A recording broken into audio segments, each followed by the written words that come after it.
Vaxtınız xeyirli olsun dəyərli izləyicilər. Bugünkü bitkimiz güllərin prinsessası olan orxideya haqqında olacaqdır. Orxideya haqqında danışmamızdan əvvəl istəyirəm ki, rubrikamızı daha maraqlı, daha gözə çarpan bir şəkildə edək. Bugünkü rubrikamız biraz fərqli olacaqdır. Sizlərlə bir yerdə inşallah bir yarışma keçirmək istəyirəm və yarışmanın qalibinə isə bu gözəl orxideyalardan birini hədiyyə edəcəm inşallah. Yarışmamız necədir? Deməli, kanala abunə olursunuz. Videonu like edirsiniz, şərhdə komment yazırsınız və videonu bir yaxın bildiyiniz insanla paylaşırsınız. Və yarışmanın inşallah 9 may günü yarışmanın nəticələri elan olunacaqdır və canlı yayımda bir nəfər təsadüfi bir qalib seçiləcəkdir və ayın 10-u, may ayının 10-u, Gül bayramı günündə isə onun gülü ona hədiyyə olaraq veriləcəkdir. İndi isə keçək bitkimiz haqqında məlumata. Bitkimiz, bəli, biz dedik prinsessa, həqiqətən də prinsessadır. Biraz, necə deyim, nazlı bir güldür. İstər qulluğu olsun, istər əkimi olsun, istər baxımı olsun, hər şey fərqli olduğu üçün bu bitkinin püf nöqtələrində çalışacaq sizə deyək və sizin də, necə deyim, evinizdə olan orxideya artıq gülünü tökməsin, gülünü tökdüsə yenidən gözəl güllər versin. Yəni, gülü tökmək normaldır, sadəcə olaraq yenidən gözəl güllər versin və bitkimiz ölmək yox, səylənməyə getsin daim olaraq. Deməli, ilk öncə başlayırıq orxideyamızın kök sistemindən. Orxideyamızın kök sistemi normal bildiyimiz bitkilərin kök sistemi kimi deyildir. Bu bitkinin kök sistemi də məlumdur ki, şəffaf qabda əkilib. Bu niyə görə şəffaf qabda əkilir? Şəffaf qabda əkilməsinin səbəbi isə bitkimizin kökünün belə günəş işığı almalı olmasıdır.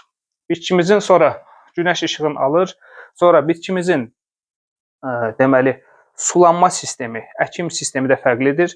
Deməli, sulanma, bu bitkimizi bir su dolu bir qaba qoyuruq və üzərində çiçəyi olan bitkimiz 3 dəqiqədən artıq olmamaq şərti ilə, üzərində çiçəyi olmayan bitkimiz isə 5-7 dəqiqə ərzində sulanır və sulanmasını necə bilirik? Bu iki bitkimizə fikir versiniz, yaxından diqqətlə fikir versiniz. Biz sırf bu bitkilər belə, özümüz belə eləmişik ki, sizdə də arxayın aydınlıqla görəsiniz. Bu bitkidə kök sistemi daha ağdır, bu bitkidə isə biraz daha yaşıldır. Deməli, bunun sulanmasına çox, deməli, 1-2 günə artıq bunu sulamaq olar.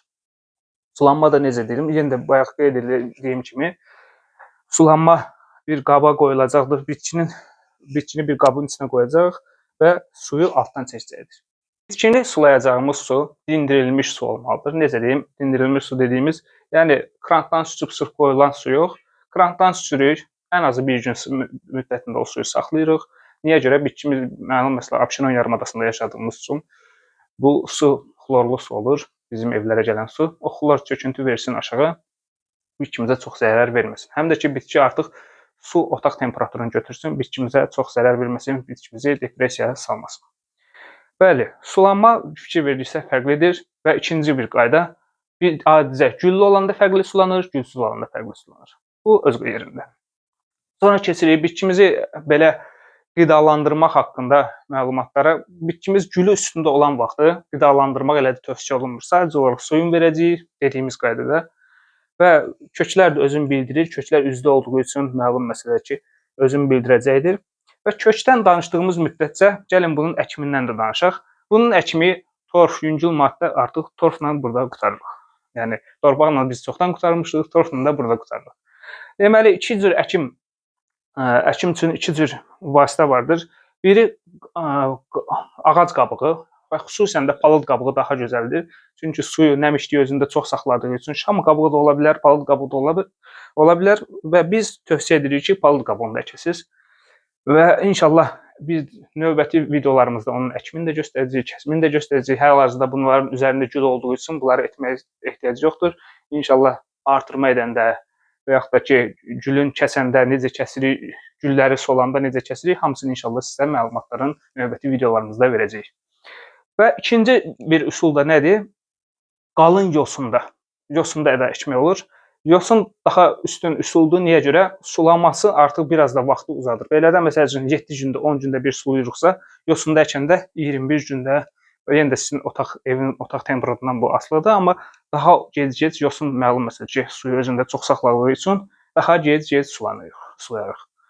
Sonra bitkimizin otaq temperaturunda yəni ideal temperatur 18-22 dərəcədir. Amma 16-24 dərəcə ərzində bu minvalda da bitkimizi saxlaya bilərik. Güllü olduğu vəziyyətdə deməli temperatur aşağı maksimum 18-20, 22-yə də qaldırmaq lazım deyil. Çünki gülün daha çox üzərində saxlasın. Gülün tökdükdən sonra isə artıq biraz yüksək temperaturda ola bilər. Üzərində gülü olduğu müddətdə daha yəni günü az görməsi tövsiyə olunur.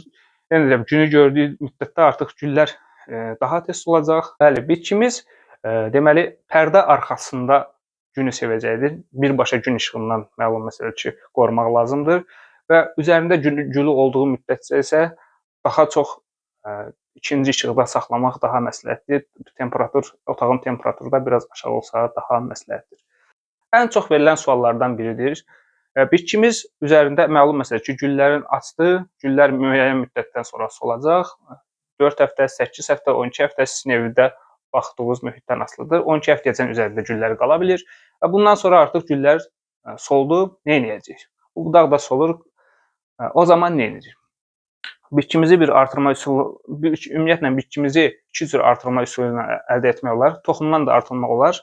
Bu biraz çətin üsul olduğu üçün sizə daha rahat bir üsul deyim.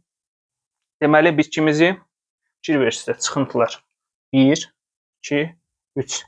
Altda da biri var, məlum məsələ ki, 1, 2, 3. 3-dən sonra buradan artıq kəsirik və bu qalan hissəni deməli bir ara buraxma, deməli çıxıntı olaraq ara buraxaraq kəsirik, suya qoyuruq və o vəziyyətdə də başqa heç bir əlavə qidalandırıcı lazım deyil. Suya qoyuruq. Suda getdikcə o kökünü atdıqdan sonra isə onu əkim edirik. Və artıq kəsim etdikdən sonra təsəvvür edirsiniz, artıq gül bu vəziyyətdə qalıb. Ondan sonra isə nə edirik? Deməli, artıq daha biraz günə meyilli, yəni sırf yenə də birbaşa gün olmayacaq, daha biraz günə meyilli yerdə saxlayırıq bitkimizi və yay aylarıdsa balkonda biraz, necə deyim, çox küləkli ortam olmasa da hava alan yerdə və pəncərə açıq bir yerdə saxlayırıq və o zaman artıq bitkimizin yenidən gül açması, yenidən bir budaq verməsi daha da sürətlənəcəkdir. Keçək bitkimizi qidalandırma haqqında. Məlum məsələ ki, bitkini qidalandırıldıqda həm onun deməli yarpaq sistemini qidalandırmalıyıq, həm də kök sistemini qidalandırmalıyıq. Və bu bitkini qidalandırmaqdan ötürü amino turşuları ilə zəngin olan və kalium, kalsiumla zəngin olan qidalardan istifadə edəcək. Məlum məsələ ki, gül açan bir bitki olduğu üçün. Və bunu nə etmək olar? Bitkimizin yarpağını qulluqdan başlayaq. Yarpağın qulluq ən gözəl vasitələrdən biridir. Odur ki, banan qabığı. Bananı soyduq. Qabığı ilə alt və üst hissəsini silirik. Sonra da bir nəm əski ilə silirik. Həm parıltısı gözəl olacaqdır, həm də ki, bitkimiz yarpağından qidalanacaqdır. Qeyd etdiyim kimi, deməli, çiçək üzərində olanda 3 dəqiqədən artıq olmamaq şərti ilə, çiçək üzərində olmadığı müddətdə isə 5 və 7 dəqiqədən artıq olmamaq müddəti ilə sulayırıq. Sonra bitkimizə 1 litr suya yarım limonu sıxıb verə bilərik.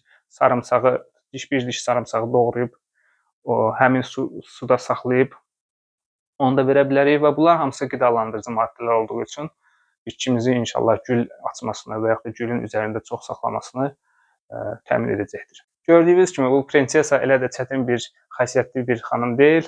Onu yola gətirmək olar. Sadəcə olaraq müəyyən şərtlərə riayət eləmək şərti ilə. Yenə də özünüzdən muğayat olun. Yarışmamızı da unutmayın. İnşallah gələn görüşlərəcək.